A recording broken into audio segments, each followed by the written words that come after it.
Hi friends, welcome to நல்லதொரு வீணை channel. இந்த வீடியோவில் காடை முட்டை தொக்கு எப்படி பண்ணுறதுன்னு பார்க்கலாம். அதுக்கு முன்னாடி நீங்கள் நம்ம சேனலை ஃபஸ்ட் டைம் பார்க்குறீங்கன்னா மறக்காமல் சப்ஸ்கிரைப் பண்ணி வச்சுக்கோங்க. ஸோ முட்டையெல்லாம் குட்டி குட்டியாக பார்க்கவே எவ்வளோ அழகாக இருக்குதுன்னு பாருங்கள். முட்டை உடஞ்சிராமல் இருக்கிறதுக்காக கடையில் எவ்வளோ அழகாக தேங்காய் நாரில் போட்டு பேக் பண்ணி கொடுத்துருக்காங்கன்னு பாருங்கள். ஸோ அந்த முட்டையை ஒரு தடவை வாஷ் பண்ணிவிட்டு ஒரு பாத்திரத்தில் சேர்த்து முட்டை மூழ்கிற அளவு தண்ணி சேர்த்துக்கலாம். கூடவே கொஞ்சமாக உப்பு சேர்த்து அடுப்பில் வச்சு மீடியம் ஃப்ளேமில் ஒரு 5லேருந்து 7 நிமிஷத்துக்கு வேக வச்சு எடுத்துக்கலாம். 7 நிமிஷத்துக்கு அப்புறமா ஸ்டவ் ஆஃப் பண்ணிவிட்டு சுடு தண்ணியை கீழே ஊற்றிட்டு அதில் நார்மல் பச்சை தண்ணி ஊற்றி ஆற விட்டுறலாம்.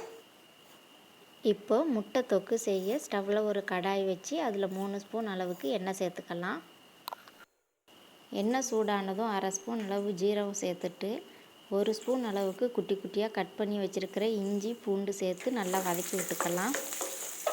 நீங்கள் இஞ்சி பூண்டு பேஸ்ட்டு சேர்க்குறத விட இந்த மாதிரி குட்டி குட்டியாக கட் பண்ணி சேர்த்து பாருங்கள், டேஸ்ட்டு சூப்பராக இருக்கும். ஸோ இந்த அளவு வதங்கி வந்ததுக்கப்புறமா 3 மீடியம் சைஸ் வெங்காயத்தை குட்டி குட்டியாக கட் பண்ணி வச்சுருக்கேன், அதை சேர்த்து நல்லா வதக்கி விட்டுக்கலாம். வெங்காயம் வதங்கி வர்றதுக்குள்ளே சின்ன சைஸில் ஒரு 4 தக்காளி எடுத்து வச்சுருக்கேன், அதை வாஷ் பண்ணிவிட்டு கட் பண்ணி எடுத்துக்கலாம். வெங்காயம் இந்த அளவு வதங்கி வந்ததுக்கப்புறமா நம்ம கட் பண்ணி வச்சுருக்கிற தக்காளியை சேர்த்துட்டு கூடவே 1/2 ஸ்பூன் அளவு உப்பு சேர்த்து நல்லா வதக்கி விட்டுறலாம். அப்போது தக்காளி சீக்கிரமாக நம்மளுக்கு வெந்து வரும். தக்காளி வெந்து வரட்டும். அதுக்கு இடையில் நம்ம ஆற வச்சு வச்சுருக்கிற முட்டையை தோல் உரித்து எடுத்துக்கலாம். முட்டையை இந்த மாதிரி லைட்டாக தட்டிட்டு ஃபஸ்ட்டு உரிக்கும் போது கொஞ்சம் சிரமமாக இருக்கும்.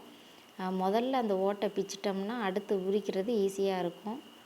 முட்டை மேலே இந்த லைட்டாக ஒரு ஸ்கின் மாதிரி இருக்கும், அதை நம்ம எடுத்துட்டோன்னா முட்டையை ஈஸியாக உடைக்காமல் முட்டை உடஞ்சி போயிடாமல் அழகாக உடச்சி எடுத்துடலாம்.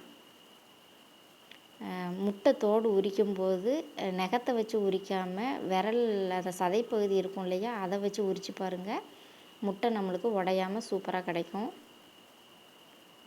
ஸோ எல்லா முட்டையிலையுமே இந்த மாதிரி தோல் இருக்கும், அதை நம்ம முதல்ல எடுத்துட்டோன்னா முட்டையை உடையாமல் அழகாக தோல் மட்டும் உரித்து எடுத்துடலாம். ஸோ எல்லா முட்டையும் உரித்து எடுத்துக்கலாம். தக்காளி நல்லாவே மசிஞ்சு வெந்து வந்திருக்கு.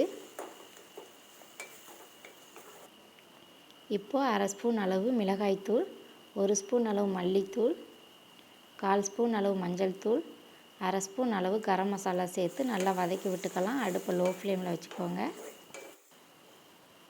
மசாலாவோட பச்சை வாசனை எல்லாம் போய் மசாலா நல்லா வெந்து எண்ணெய் பிரிஞ்சு வரட்டும். இப்போ நாம் வேக வச்சு தோல் உரித்து வச்சுருக்கிற காடை முட்டையை சேர்த்து மெதுவாக கிளறி விட்டுறலாம்.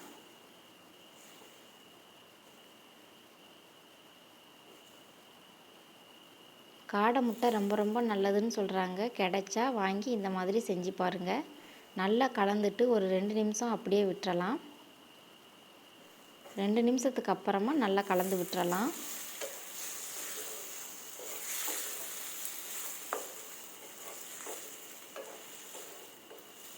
இப்போது இந்த முட்டையில் கொஞ்சமாக கட் பண்ண மல்லி இலை, அப்புறமா காரத்துக்கு ஏற்ப மிளகுத்தூள் சேர்த்து நல்லா கலந்துட்டு ஸ்டவ் ஆஃப் பண்ணிட வேண்டியதான்.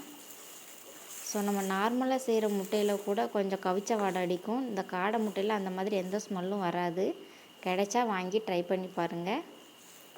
ஸோ அவ்வளோதான், ரொம்ப சிம்பிளான காடை முட்டை தொக்கு ரெடி பண்ணியாச்சு. இதே மாதிரி நீங்களும் ட்ரை பண்ணி பாருங்கள். மறக்காமல் நம்ம சேனலுக்கு சப்ஸ்கிரைப் பண்ணுங்கள். தேங்க்யூ.